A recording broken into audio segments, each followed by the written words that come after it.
নমস্কার বন্ধুরা, সোমাদির রান্নাঘরে সবাইকে স্বাগত। আশা করছি আপনারা সবাই খুব ভালো আছেন।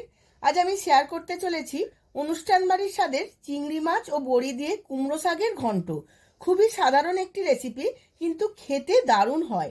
আপনারা যে কোনো সময় সহজেই বাড়িতে বানিয়ে নিতে পারবেন। তার জন্য সম্পূর্ণ ভিডিওটি দেখতে হবে। আমার চ্যানেলে নতুন বন্ধু হলে চ্যানেলটিকে সাবস্ক্রাইব করবেন আর পাশে থাকা বেল আইকনটি প্রেস করে রাখবেন, যাতে আমার সমস্ত রান্নার নোটিফিকেশন সবার আগে আপনাদের কাছে পৌঁছে যায়। আর ফেসবুক বন্ধুদের কাছে অনুরোধ, পেজটিকে ফলো করার জন্য। চলুন দেখে নেওয়া যাক রেসিপিটি। চানবাড়ির স্বাদে কুমড়ো শাকের ঘন্ট বানানোর জন্য এখানে আনাজ নিয়ে নিয়েছি।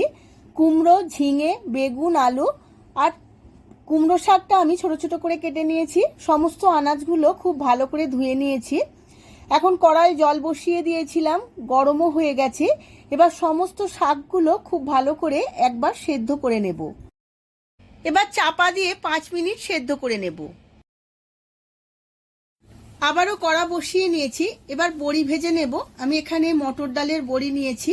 প্রথমে শুকনো খোলায় একটু নেড়ে নিয়ে তেল দিয়ে ছাঁকা তেলে ভেজে নেব। বড়িগুলো ভাজা হয়ে গেছে, এবার তুলে নেব।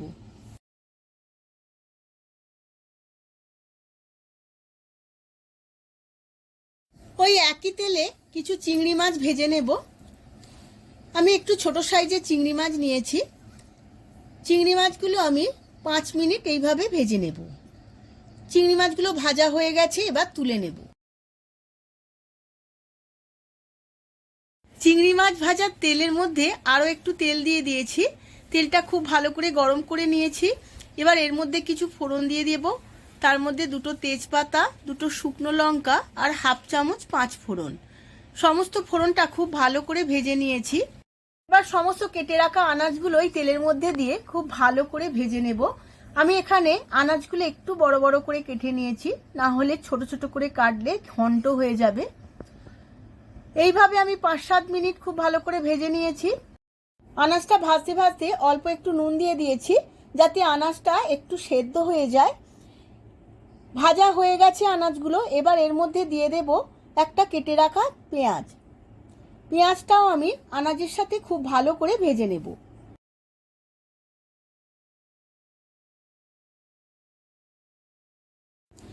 পেঁয়াজটা খুব ভালো করে ভাজা হয়ে গেছে। এবার এর মধ্যে দিয়ে দিলাম 1 চামচ আদা রসুন বাটা।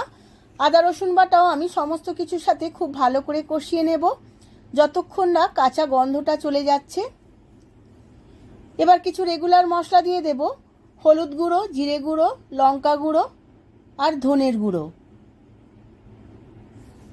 আর দিয়ে দেব 1 চামচ স্বাদ মতো চিনি। এবার সমস্ত উপকরণগুলো 5-7 মিনিট এইভাবে কষিয়ে নেব।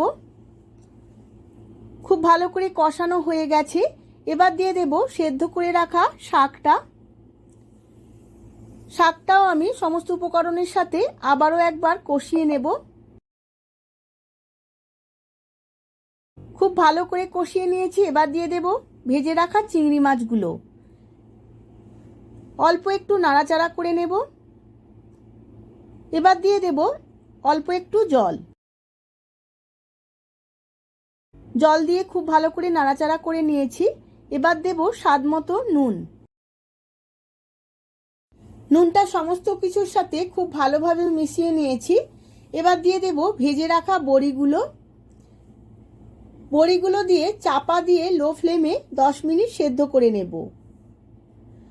10 মিনিট সেদ্ধ করে নিয়েছি। এবার খুন্তিতে করে খুব ভালো করে ঘেঁটে নিতে হবে। এই সময় দিয়ে দেব 1 চামচ কালো সর্ষে বাটা। এবার খুব ভালো করে মিশিয়ে নিয়ে খুন্তিতে করে একটু ঘেঁটে ঘেঁটে দেব। আমার একদম রেডি হয়ে গেছে শাকটা। জলটাও শুকিয়ে গেছে। গ্যাসের ফ্লেমটা অফ করে সার্ভ করে নেব।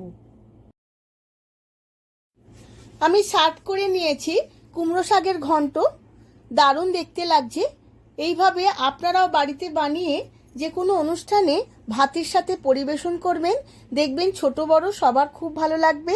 ভিডিওটা যদি ভালো লেগে থাকে ভিডিওটিতে প্রচুর প্রচুর লাইক ও শেয়ার করবেন।